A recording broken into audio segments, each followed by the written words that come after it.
আমরা কিভাবে একজন আদর্শ মুসলমান হব, আমরা কিভাবে একজন আদর্শ পিতা হব, আমরা কিভাবে একজন আদর্শ বড় ভাই হব, আমরা কিভাবে একজন আদর্শ ঘরের অধিকর্তা হব, আমার ঘরটাকে আমি জান্নাতের টুকরা কিভাবে বানাবো, আমার সন্তানদেরকে আমি আদর্শ সন্তান কিভাবে আমি গঠন করব, আমার স্ত্রীকে আমি আদর্শ স্ত্রী কিভাবে আমি বানাবো, সর্বোপরি আমার ঘরটাকে জান্নাতের টুকরা আমি কিভাবে বানাবো, জাহান্নামের টুকরা থেকে আমার ঘরের সদস্যদেরকে আমি কিভাবে বাঁচাবো, এই সমস্ত প্রশ্নের জবাবগুলো আল্লাহ তাআলা যেই সূরার মধ্যে নাযিল করেছেন, দান করেছেন, সেই সূরাটির নাম হলো সূরা লোকমান। সুবহানাল্লাহ বলেন। মুহতারাম উপস্থিতি, পবিত্র কোরআনের মধ্যে আল্লাহ তাআলা 8টি সূরা নাযিল করেছেন মানুষের নামে। তন্মধ্যে 6টি সূরাই হলো নবীদের নামে, যথাক্রমে সূরা ইউনূস নবীর নামে সূরা, সূরা ইউসুফ নবীর নামে, সূরা হুদ নবীর নামে, সূরা ইব্রাহিম নবীর নামে, সূরা মুহাম্মদ নবীর নামে, সূরা নূহ নবীর নামে সূরা।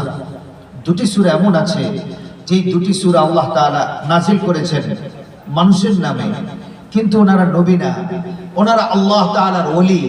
ওনারা ইবাদত করতে করতে আল্লাহ এতটাই কাছাকাছি হয়ে গেছে যে আল্লাহ রাব্বুল আলামিন ওনাদের নামেও সূরা নাযিল করে দিয়েছেন। সুবহানাল্লাহ।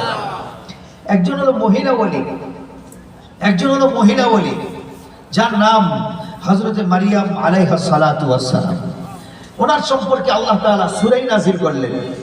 উনি কিভাবে আল্লাহর এত প্রিয় হলো, আমরা যদি কোরআন খুলি তাহলে আমরা দেখতে পাই হযরত মারিয়াম আলাইহিস সালাতু ওয়াস সালাম যখন ওনার মায়ের গর্ভে ছিলেন, ওনার বাবা মা দুইজন আল্লাহর কাছে মান্নত করেছিল, আল্লাহ আমাদের গর্ভে যে সন্তান দান করেছেন মালিক, এই সন্তানটা হওয়ার পরে আমরা আমাদের সন্তানটাকে দ্বীনের জন্য ওয়াকফ করে দিব। আল্লাহ আমাদের সন্তানটাকে বাইতুল মুকাদ্দাসের খাদেম বানায় দিব। আল্লাহ আমাদের সন্তানটা বাইতুল মুকাদ্দাস ঝাড়ু দিবে, আমাদের সন্তানটা মসজিদ ঝাড়ু দিবে, মসজিদ মুছবে, দ্বীনের জন্য ওয়াকফ করে দিব। এই জন্য আল্লাহ রাব্বুল আলামিনের কাছে মান্নত করেছিল ওনার বাবা মা দুইজন। যখন 6 মাস হয়ে গেছে ওনার গর্ভে, মায়ের গর্ভে যখন 6 মাস হলো, ঠিক সে সময় হযরত মারিয়াম আলাইহিস সালাতু ওয়াস সালামের আব্বা ইন্তেকাল করেন। ওনার মা একা সন্তান পেটে 10 মাস 10 দিন যখন হলো, তখন উনি যখন সন্তান প্রসব করলেন, তখন তিনি দেখলেন যে একটা মেয়ে সন্তান হয়েছে। মা বলতেছেন, আল্লাহ আমি মান্নত করেছিলাম আপনার কাছে, একটা সন্তান হইলে আমি এই মসজিদ বাইতুল মুকাদ্দাস যেটা ফিলিস্তিনে আছে, এই মসজিদের খাদেম বানাবো, কিন্তু আল্লাহ আমাকে তো আপনি মেয়ে সন্তান দান করলেন। মেয়ে মানুষ মসজিদের খেদমত করবে কিভাবে, মেয়ে মানুষ মসজিদ ঝাড়ু দিবে কিভাবে, মেয়ে মানুষ মসজিদের খেদমত করবে কিভাবে, আল্লাহ দ্বীনের জন্য ওয়াকফ করব আপনার কাছে বলেছিলাম, কিন্তু আল্লাহ আমাদের মেয়েটাকে আমরা কিভাবে দ্বীনের জন্য ওয়াকফ করব।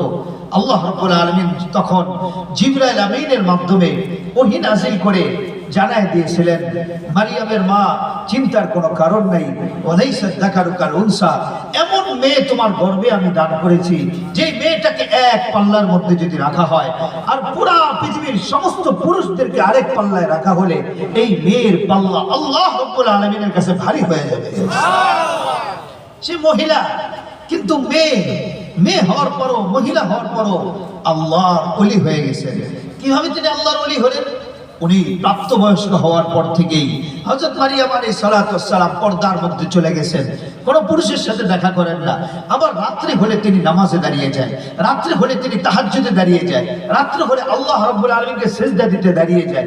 আল্লাহ তাআলার কাছে এই গুণটা এত প্রিয় হয়েছে। মারিয়াম আবার ইবাদত করে, মারিয়াম আবার রাত্রে তাহাজ্জুদ পড়ে, মারিয়াম রাতে জানামাজে দাঁড়িয়ে যায়। আল্লাহ তাআলা কি করলেন? পুরস্কার আল্লাহ তাআলা সরাসরি দান করেছেন। একদা হযরত জাকারিয়া আলাইহিস সালাতু ওয়াস সালাম, হযরত মারিয়াম আলাইহিস সালামের খালু, ওনার রুমটা তালা দিয়ে পিছন থেকে দরজায় তালা মেরে উনি বাহিরে চলে গেছেন দ্বীনের কাজ করার জন্য।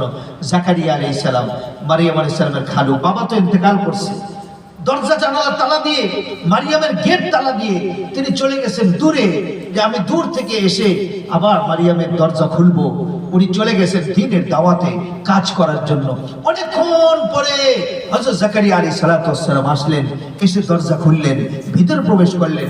কি আশ্চর্য হয়ে গেলেন, হায় মারিয়াম, আশ্চর্য কথা, তোমার টেবিলের সামনে, তোমার খাবারের সামনে তোমার সামনে যে ফলগুলো দেখা যাচ্ছে এই ফলগুলো তো দুনিয়ার কোনো ফলমূল না, এই ফলগুলো তো কোনো আড়তে পাওয়া যায় না, এই ফলগুলোতে বর্তমানে কোনো সিজন না, এই ফলগুলো আসলো কোত্থেকে? ক্বালা ইয়া মারইয়াম আন্না লাকি হাদা, হে মারইয়াম তোমার কাছে এই কাঁঠাল আসলো কোত্থেকে? কাঁঠাল তো এখন পাওয়া যায় না। হে মারইয়াম তোমার কাছে আম আসলো কোত্থেকে? আমের সিজন তো এখন না। আম সিজনে এত দামি ফল তোমার কাছে কোত্থেকে আসলো? ক্বালা ইয়া মারইয়াম আন্না লাকি হাদা ক্বালাত হুয়া মিন ইনদিল্লাহ। হযরত মারইয়াম জবাব দেয়, কেন খালু?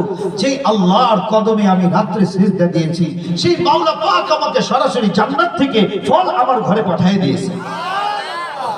কিভাবে পাঠিয়ে দিয়েছেন? দরজা জানালা সব তো বন্ধ, উনি বলেন ছাদ ফাটায় দিয়েছে, উপরে ছাদ ফেটে গেল, ছাদ ফেটে এরপরে আমার কাছে আল্লাহ তাআলা সরাসরি ফল পাঠিয়ে দিয়েছে। সুবহানাল্লাহ। আমলের প্রতিদান। আপনি আমল করেন, আপনি এদিক সেদিক না দৌড়াইয়া আগে আল্লাহর কদমে সিজদা দেন, আল্লাহকে আগে ডাকেন, দেখবেন আল্লাহ আপনার ঘরের শাহরগের চাইতেও আরো কাছে আল্লাহ অবস্থান করতেছে। আপনাকেও আল্লাহ দিবেন যেমন মারওয়ামকে আল্লাহ তাআলা দান করেছে। সুবহানাল্লাহ পড়বেন না?